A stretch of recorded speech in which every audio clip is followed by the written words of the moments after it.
Hello, everybody. Welcome to the Buckeye Weekly podcast. I am Tony Gerdeman, here as always with Tom Orr. Tom, how you doing? Badger. Snake! For the 8 of you who understand that reference, we salute you. We only get to use it once a year, unless they play in the Big Ten Championship game, in which case right. we get to use it And twice. we don't even get to use it once a year. Sometimes we don't even get to use it. But maybe we should for, like, Rutgers.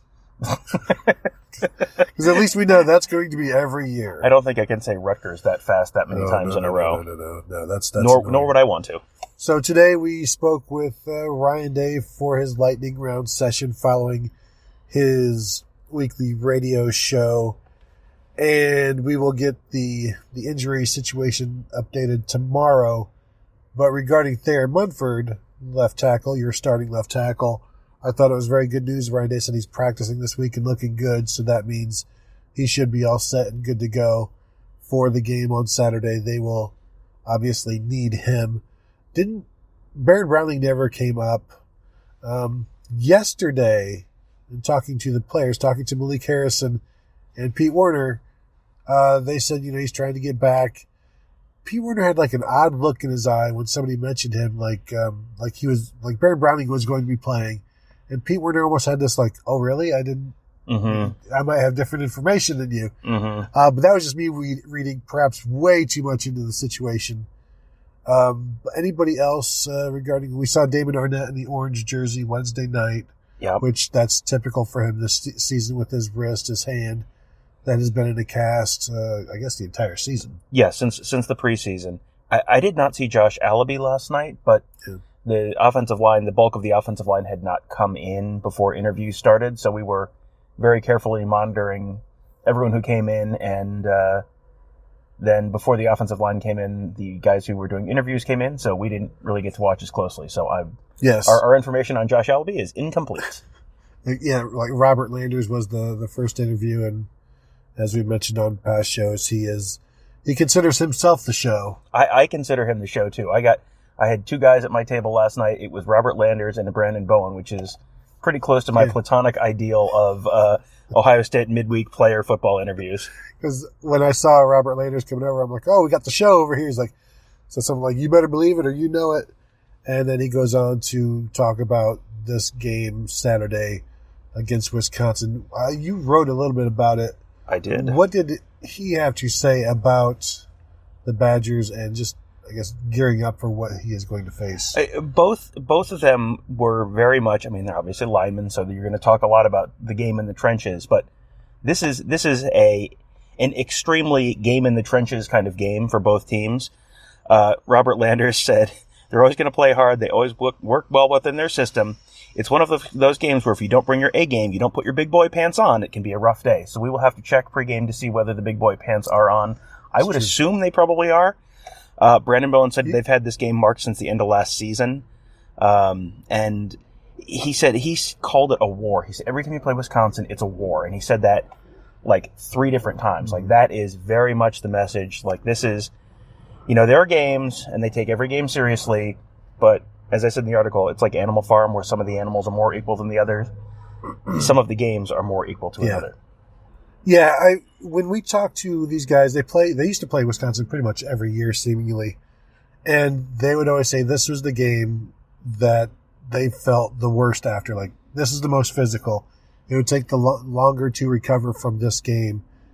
And, I assume they're preparing for that this week. And Ryan Day, as you said, they've had this circled. Everybody knows what Wisconsin is and what it takes to beat these guys because they're big, they're strong, and they're maulers. And I'm interested to see if the Ohio State offensive line, the Ohio State running game, kind of wants to show that, you know what, we are as well, and even more so than you guys are. And when you look at the numbers, Tom, you've got, I believe Ohio State is still first in the Big Ten in rushing. Wisconsin, I think, is second. That's pretty much the way it's been since after that first couple of games. But Wisconsin's running game has not been as impressive as I expected. You look at the Illinois game, you look at the Northwestern game, they like 140, 130 yards, somewhere around in there. And Ohio State hasn't had that. They've been pounding teams consistently, and they haven't had that fall off.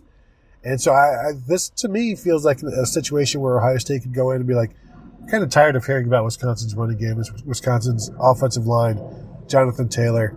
And I think this will be a game where Ohio State kind of tries to change the narrative. It's an opportunity for them to really establish that. I mean, you go through the nits that we have picked recently, and it's like, well, there's not a lot. The rushing defense has been a little bit of a question, and that's real nitpicky because we were complaining about it after they gave up 3.3 yards per carry last week against Northwestern. So that's real nitpicky. This is a chance to just completely shut that up. I mean, this is as stereotypical a big boy running team as you are going to face all season.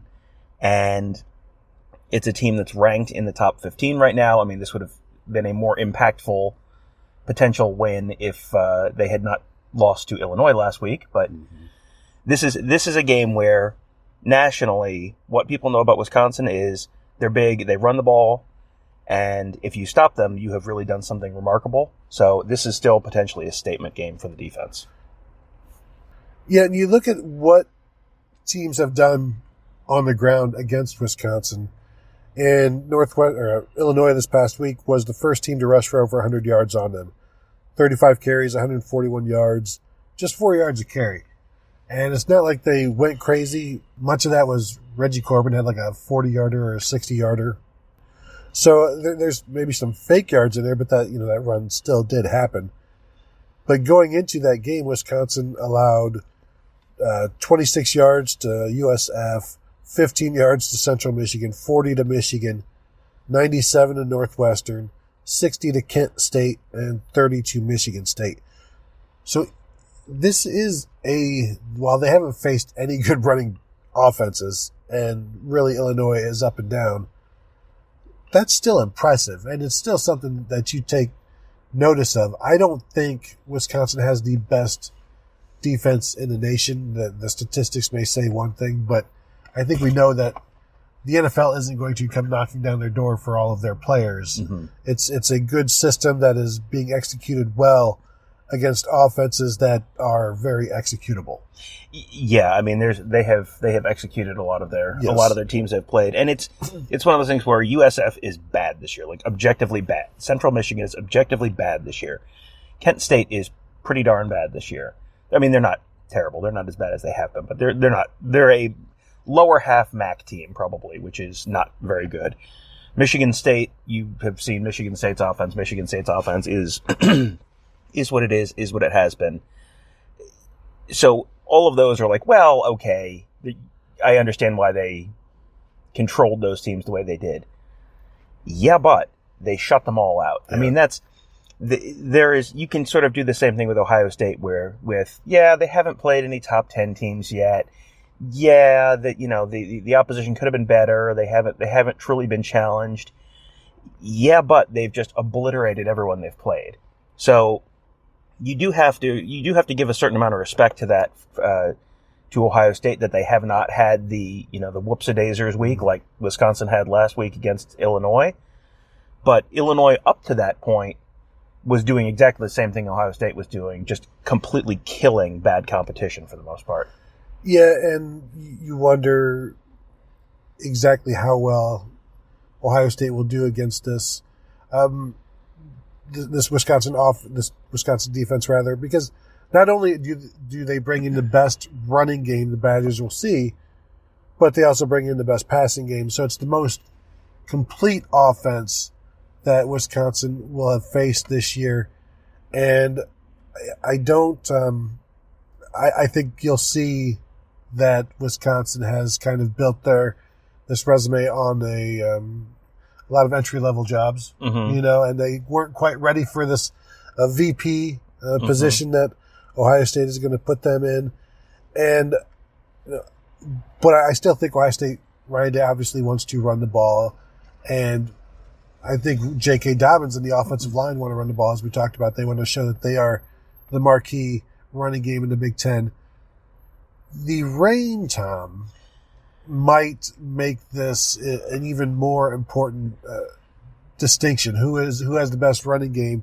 Because the rain is going to perhaps rain throughout the game. There's some models saying, not until 3 o'clock, or some saying, all day, but not necessarily anything, just a downpour, no necessarily wind or storms. But this is going to be a factor.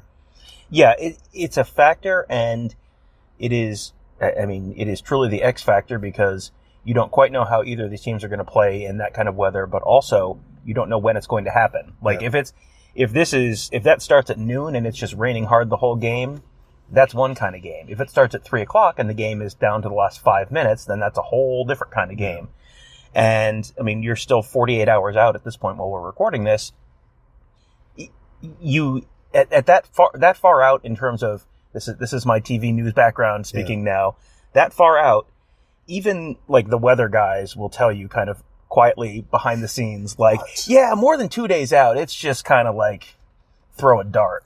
And so you're now inside that window, but on an hour by hour basis, it's still like it's going to rain. They can tell you it's going to rain, but for their purposes, in terms of their models, there's a lot of stuff that can change. They can move it up an hour, move it back an hour, which is not a big deal to them. In determining the outcome of this game, that could be a monster factor. Now, going back to those TV days, was that a dual Doppler? Was that a mono Doppler? Was that a... it's a Viper now, which sounds extremely fancy and a little dangerous, which is probably about right. I would guess it was probably dual Doppler back in those days, but it's so long ago. They could have just been throwing balloons up in the air and seeing what happened. It was 2000. It was ages ago. Yeah, exactly. Yeah. Yes. But as Ryan Day said today, as long as it's just rain, they're not going to change anything. They won't change the game plan. They won't alter that. They're still going to throw the ball and do what they do. Could impact Jonathan Taylor, who likes to fumble. That's not a great habit for running backs in general. But yeah, how can I say this unjinxingly for Ohio State? Other teams have been more prone to fumbles than Ohio State has this year in the past, which has no bearing on the future. Past performance is no guarantee of future performance, as every financial company commercial is quick to remind you. But yeah, taking care of the ball. If this does turn into a monsoon game, Ryan Day talked about it. If it's just rain, that's fine. If it's wind, if it's raining sideways, then that really changes what you do. Which, again, we don't really know. The last time I looked at the forecast, it was like 15-mile-an-hour winds, which maybe that's probably okay. You can get through with that. If that gets up to 25, 30, then that changes things. And again, we're 2 days out, so there's a whole lot that's subject to change between now and then. I know fans get concerned. I still remember the 2003 Wisconsin game where you go in thinking, Ohio State, you're going to be fine. But that season, you're thinking, as long as it doesn't rain and you don't have to just rely on the running game and Lydell Ross and Maurice Hall, then you'll find a way to win it. And as soon as the broadcast turns on and they show you rain, I was immediately like, well, this is not going to go well. And it only took the one slip from Chris Gamble against Lee Evans, and you saw what happened. And but I know some fans may be concerned about the rain on Saturday. Ryan Day did not look concerned at all. And they've been practicing with wet footballs. Gold Bond joke goes here. Go on, yes. That would be a good spot for a sponsor. But yeah, so they've been working on it, practicing it. Even the special teams guys, the specialists, they're dipping the footballs in the buckets of water and snapping those and trying to catch those. And so they've been preparing. They won't be caught off guard because you can't be caught off guard when it comes to weather in Columbus, because if you listen to the radio, you listen to the TV,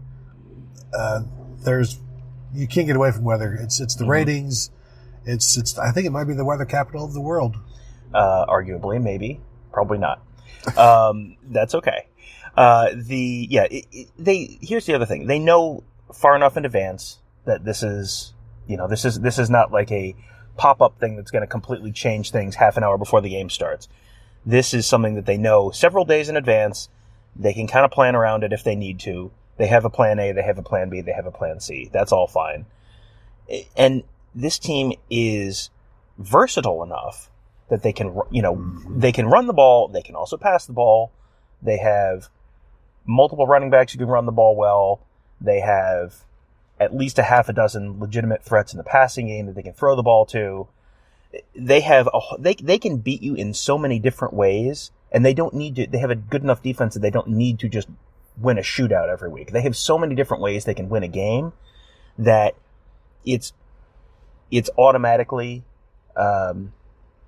less of an impact, I think, on Ohio State. I mean, there's always that question, like, does the weather, is the weather the great neutralizer or great equalizer, or does it make good teams better? If you can win in more different ways, you have an advantage. Yeah.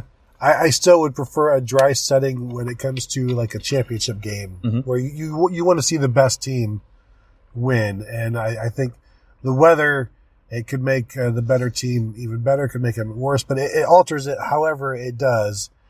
So you don't really get the A1 against the other A1. But this is something that Ohio State, you wonder if, say the models say the rain's going to start at 1:30. Do you come out trying to score as many points as possible, mm-hmm. a little bit more aggressive mm-hmm. in that first half? Or actually, do you just continue to do what you do and you score your 24 points in the second quarter by happenstance?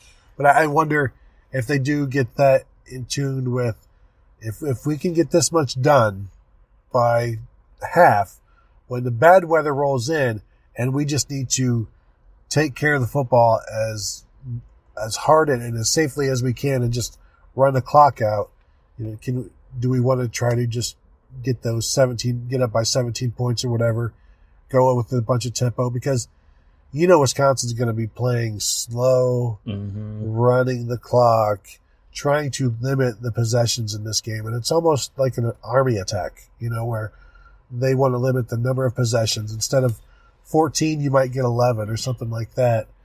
And Wisconsin will do the same, except Wisconsin can also move the ball to keep that clock going and keep the ball out of your hands. So I don't know that they'll get that tied into the weather and trying to score before it gets here.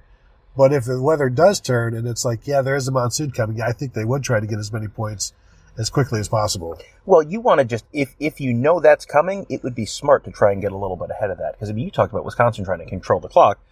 Wisconsin, on average this year, 38.03 in time of possession. Oof. Average game. That means the opponent is getting 21 minutes and 57 seconds of possession. And time of possession is a stupid stat, and you should never cite it. And I always say that after I have cited it, which is probably a statement about me, but that's okay.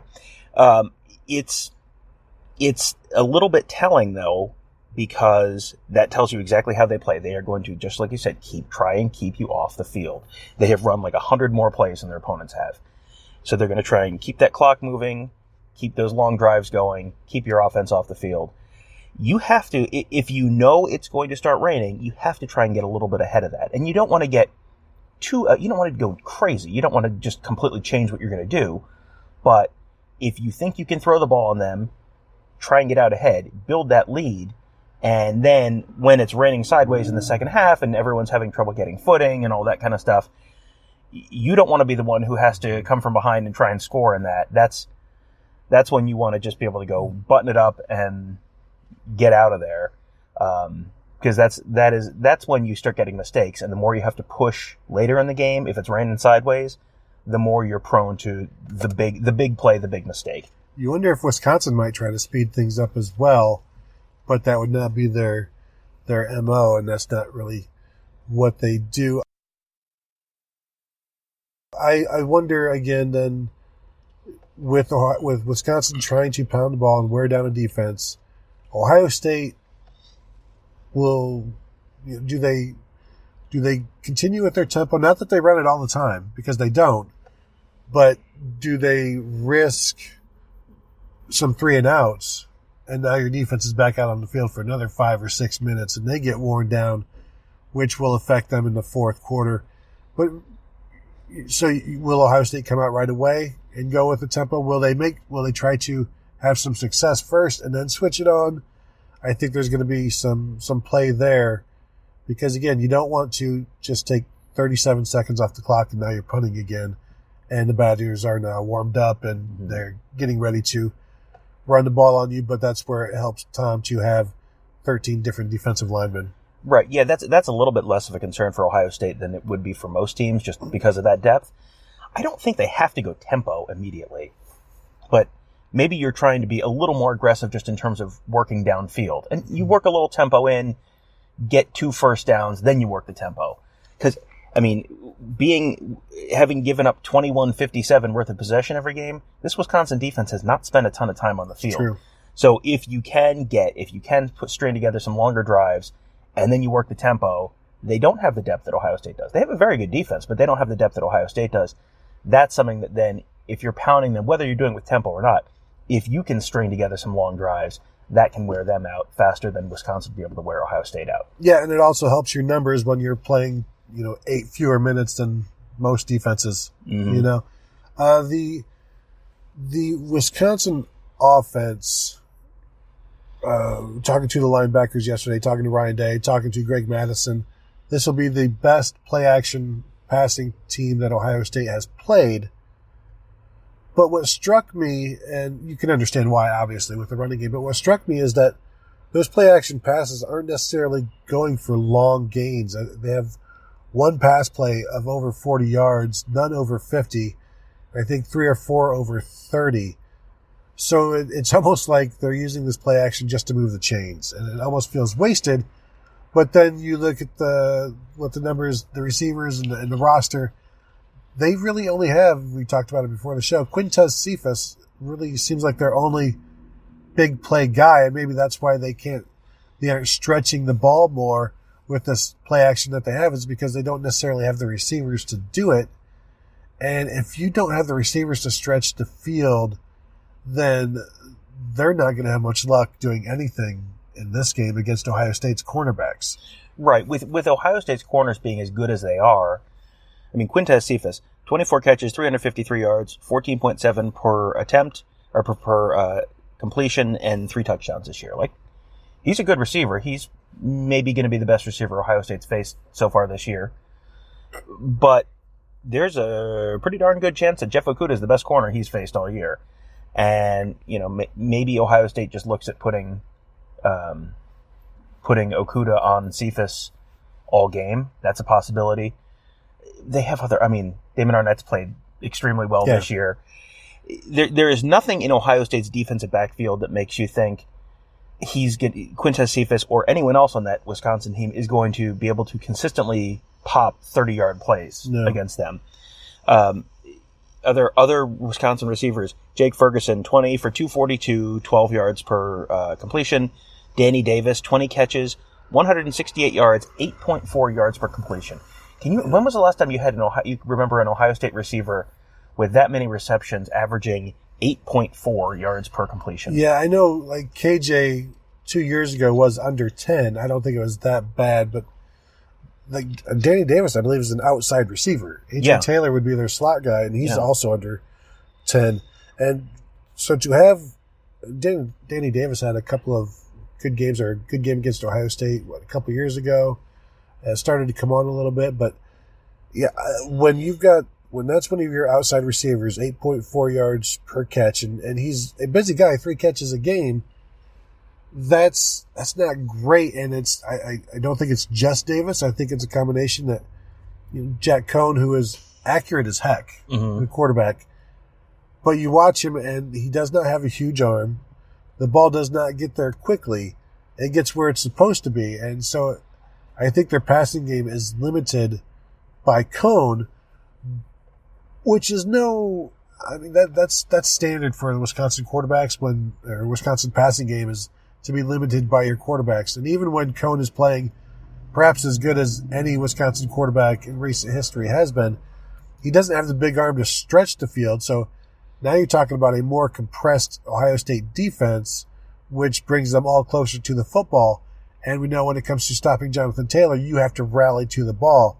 And now you're going to have more guys closer to the ball. And this Ohio State defense feels like they swarm, and this is a game where they're going to swarm because unless you force them to back off a little bit somehow, throw some deep shots. I don't know. Yeah, I mean, you almost have to. And then that gets Wisconsin out of their game plan. Yeah. If they feel like they have to do that to open things up, maybe they do that once kind of in that first drive.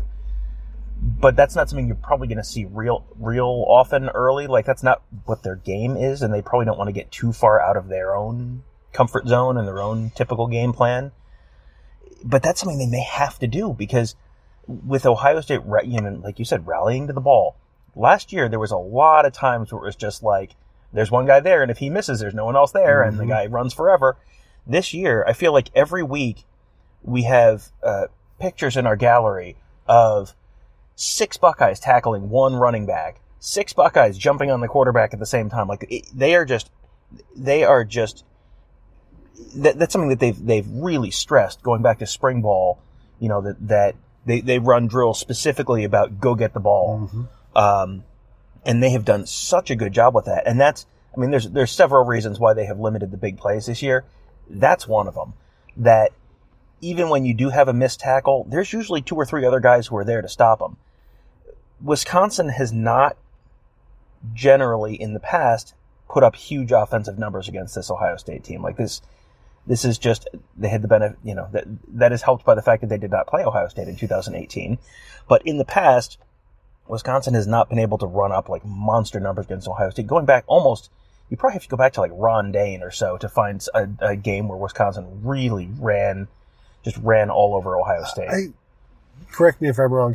I heard somebody say Monty Ball had like 190 yards, but on like 39 carries. What would have been 2012? 2010. Was that the game that they won up in Madison?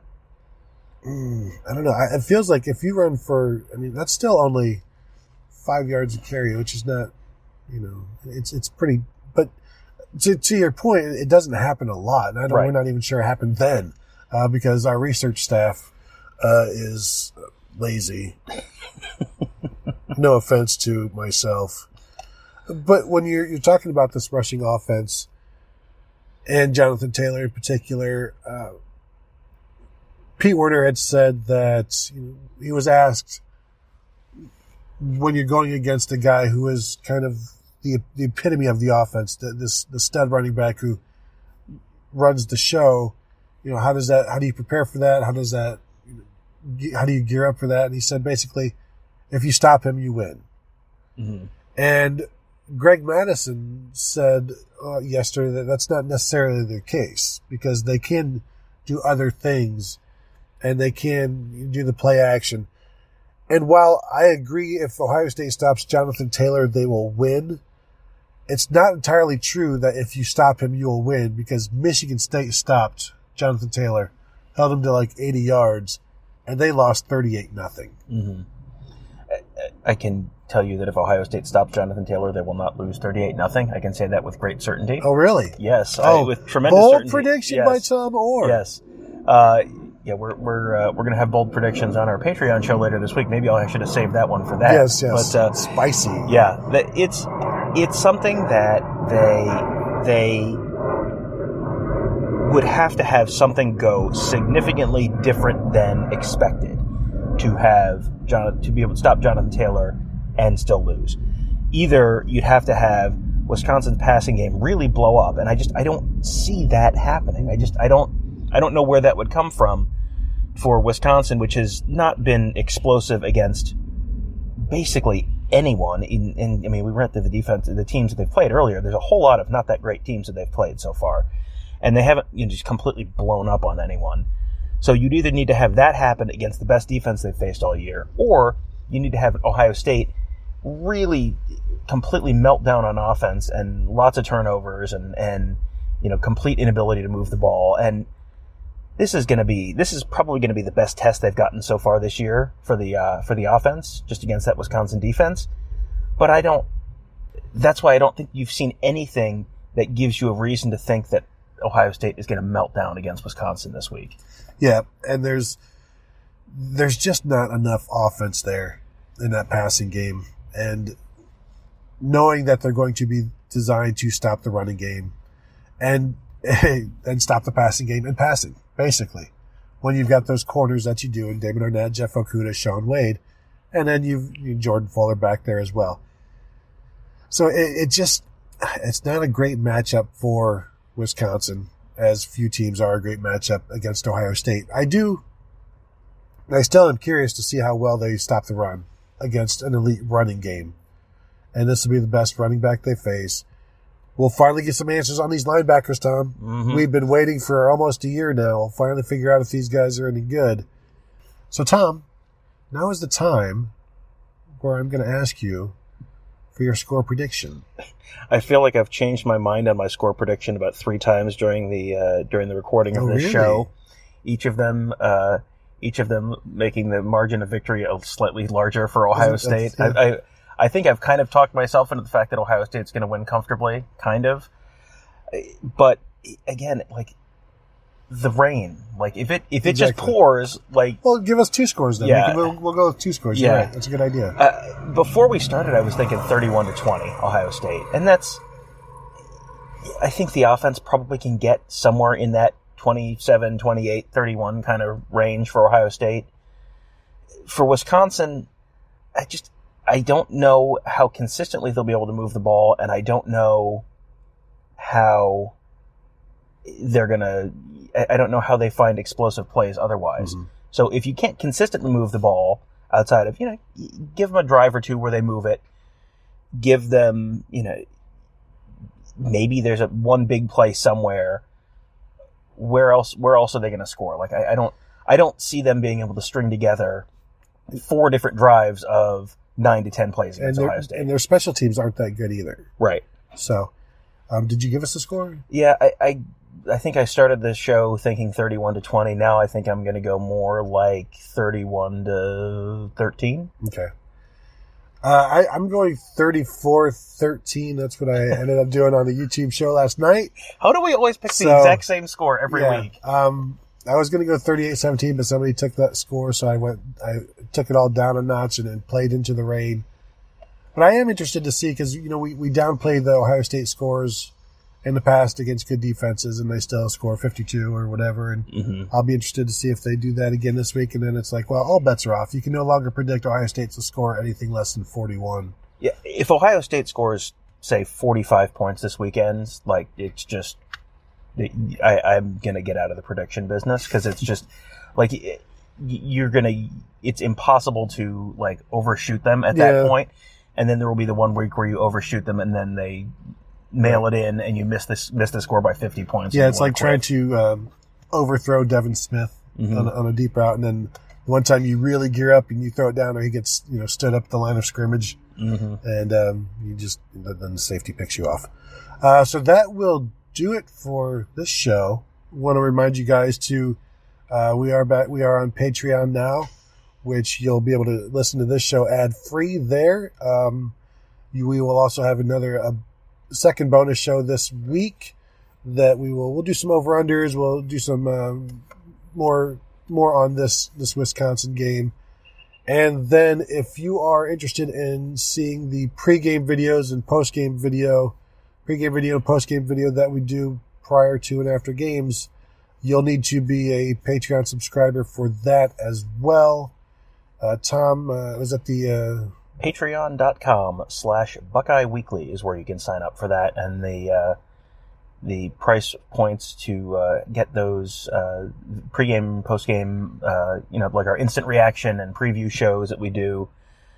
That starts at $5 a month, so we're probably not going to completely break your budget. But if that's something you'd like to see, you'd like to have a little more, if you'd like to have a little more of us in your lives, to get us, maybe that's your commute home. If this got you through your Friday morning commute to work, maybe that'll get you through your Friday afternoon commute home. Have an extra bonus show. So don't be sitting in traffic on Friday afternoon cursing yourself for not signing up for Patreon. That's true. Yeah. Don't kick yourself in your car. It makes for an uncomfortable drive. Got to plan ahead. Do that before you get in the car. And then our previous bonus show was looking at the Michigan Wolverines and their week that they had at Penn State, and also just the weekend ahead of the big college football games this weekend. So If you want to take a listen to that one, you can get that at patreon.com/Buckeye Weekly as well, provided you are a subscriber. And we will now talk to you guys on Saturday. See you then.